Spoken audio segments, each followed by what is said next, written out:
முதலமைச்சரும் ராகுல் காந்தியும் சேர்ந்து தமிழகத்தில் இந்தியா கூட்டணி வேட்பாளர்களை ஆதரித்து சூறாவளி சுற்றுப்பயணம் மேற்கொள்ள உள்ளதாக செல்வ பெருந்தகை தெரிவித்துள்ளார். சென்னை சத்தியமூர்த்தி பவனில் தமிழ்நாடு காங்கிரஸ் கமிட்டி தலைவர் செல்வ பெருந்தகை செய்தியாளர்களை சந்தித்தார்.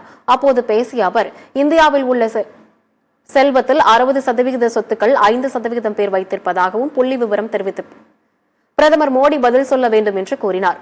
தொடர்ந்து பேசிய அவர், நிர்மலா சீதாராமனையும் ஜெயசங்கரையும் வாக்கு சேகரிப்பு அனுப்பாமல் மேட்டுக்குடிகளாக வைத்துள்ள பாஜக பிற்படுத்தப்பட்ட இனத்தை சேர்ந்த தமிழிசை வெயிலில் வாக்கு சேகரிக்க அனுப்பியுள்ளதாக சாடினார். பிரதமர் மோடி தமிழகத்திற்கு வரும்போது தேர்தல் பத்திரம் தொடர்பாகவும் சிஏஜி ஊழல் தொடர்பாகவும் பதில் சொல்ல வேண்டும் என்று செல்வ பெருந்தகை கேட்டுக் கொண்டார். 2G பற்றி பேசிய மோடி சிஏஜி குறித்து ஏன் பேசவில்லை என்று அவர் கேள்வி எழுப்பினார். முதலமைச்சரும் ராகுல் காந்தியும் சேர்ந்து தமிழகத்தில் தேர்தல் பிரச்சாரம் செய்வார்கள் என்றும் செல்வ பெருந்தகை தெரிவித்தார்.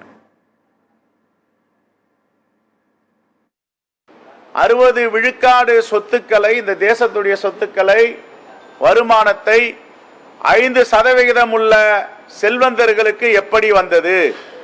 இதற்கு மோடி அவர்கள் தமிழ்நாட்டிற்கு வரும்பொழுது பதில் சொல்ல வேண்டும்.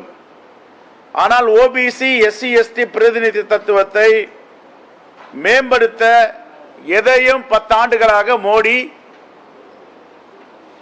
செய்யவில்லை.